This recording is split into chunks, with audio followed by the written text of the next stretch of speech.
China. You are shifting focus to more news coming in. We're now learning that Ukrainian President Volodymyr Zelensky has criticized Russia's disregard for global peace efforts. He has accused Vladimir Putin of denying responsibility for the war. He was speaking after Putin told the SCO summit leaders that a conflict commenced with a coup in Ukraine. This is what Putin had claimed earlier. Zelensky has now stated that Putin continues to tell his tales and refuses to be forced into peace. Zelensky has also warned of new Russian troop buildups, especially along the front, and ongoing strikes on Ukrainian targets, vowing a response. Listen in to what he had to say. Фактично, групи російських дронів у нашому небі – акомпанемент російським заявам з Китаю. Відверта зневага Росії до усього, що світ робить заради припинення війни. Вчора росіяни буквально заперечували те, що говорив президент Трамп, про зустріч лідерів, яка потрібна, щоб закінчити війну. Цими днями в Китаї Путін продовжує розказувати свої байки, начебто він у війні невинний, іначе його хтось завжди примушує воювати, вбивати, заганяти дітей в укриття, посилати тисячі людей на штурми. І зараз бачимо чергові накопичення російських сил на деяких ділянках фронту. От тільки до миру він ніяк примушуватись не хоче. Росія продовжує завдавати ударів. Звісно, ми будемо відповідати на це. Відповідати в тому числі асиметрично, щоб Росія точно відчувала наслідки своєї наглості. І ми продовжуємо працювати з партнерами заради тиску на Росію. Це буде. Нічого, крім сил, Росія не чує і брехатиме, поки не буде достатньо сильних її втрат. Meanwhile, in Lviv, former Ukrainian Parliament Speaker Andrei Paryubiev was shot dead. He was a man charged with in the killing, admitted to guilt, but claimed that it was personal revenge, not Russian-backed. Zelensky, meanwhile, condemned the killing as a horrific murder, with top security officials leading the investigation. More details are yet to come to the fore. With us on the broadcast is Shruti Dasgupta, international affairs expert, joining us from New Delhi. Thank you for taking our time speaking to us on NewsX World. The war is not abating. We've seen drone strikes take place in Russia yesterday, and before that we've seen similar such strikes take place in Kiev. It's innocent civilians who are now losing their lives. That's not all. A lot of energy infrastructure has also been targeted, yet the Kremlin has given no indication of coming to the negotiating table. What's really needed at this hour? Do you think it's important for European leaders to outline security guarantees for Ukraine? Good morning, Pia. Thank you for inviting me to your show.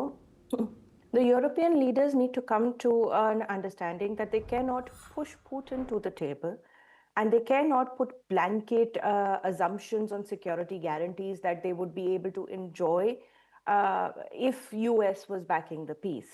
This is not a US-driven narrative. This is a Russia-driven narrative, and Russia will control how and when the peace is brokered. If undue pressure is applied, Ukraine may end up losing a larger section of land and resources than they would have if they agree to Putin's term. So right now we can see a large, about 20% of the land is already under the Russian occupation, which is also counting Crimea as of now.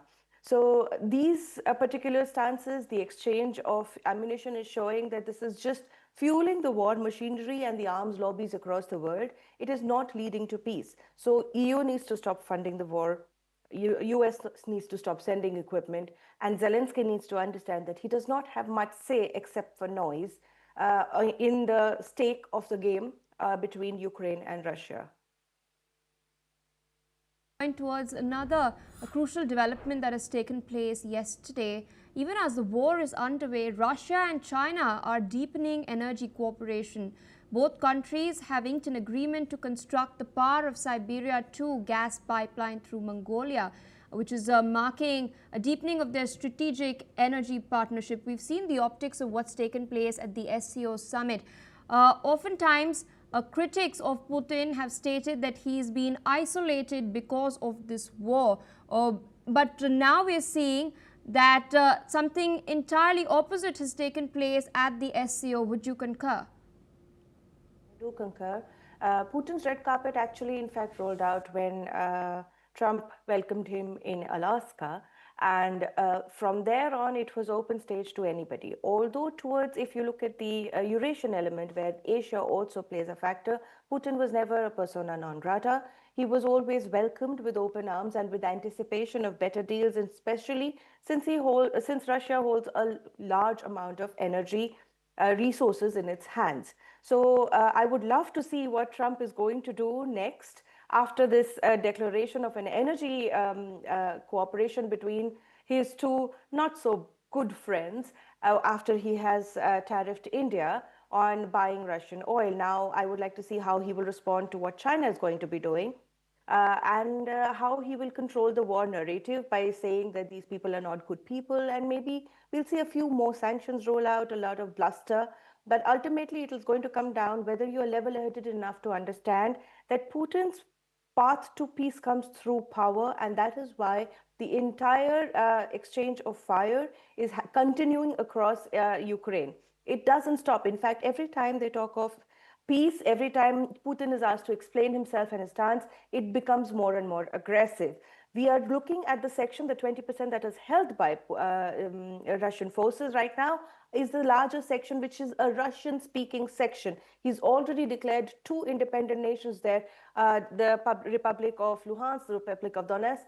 So he's making sure that it doesn't get credited that maybe he's reliving the USSR dreams. No, he's making sure that regions come out of the Western influence, which are of importance to Russia. So for the West, they're losing the eastmost corner of Eurasia if Russia succeeds in ensuring that the peace agreements or armistice of any sort includes the independence of these particular regions. If we go a level further, this is also an ethnic clash where the Anglo-Saxons versus the Slavs kind of a narrative is built, where they always seem to assume that the Slavs, which are the Russians and the Belarusians and the others, are lesser important than the Germans and the English and the French. So this is an ethnic level clash also. That is why Europe is finding it a little difficult to swallow down the peace agreement that Putin is dictating. And if I take it on to a further level, there was a small blip. I do not know if any of your other analysts or myself have covered it before, but this is also an interaction between the kind of Christianity that is practiced in these regions, the Orthodox Christian versus the Catholic, the Protestant Pope. So you have to understand that the Roman Church is now trying to control the narrative, which is not really happening. There was a meeting between the Pope and the Archbishop of the Orthodox Christian Church. So there is multi-level aggression that is part of this particular war and the war fronts, not just geopolitically, but ethnically and also religiously. The Minsk agreements that were thrown out of the window, the 2022 peace agreements that were thrown out of the window, they showed that the Europe actually thought they would be able to control a larger part of the conversation on this. They wanted their forces there. NATO was very adamant about it. And as of now, Trump is only fueling his own cronies. We've heard a news bite where 10% of whatever money is made through selling arms paid by the Europe is going directly into Trump's pockets. So we understand that peace may not be something that Trump wants.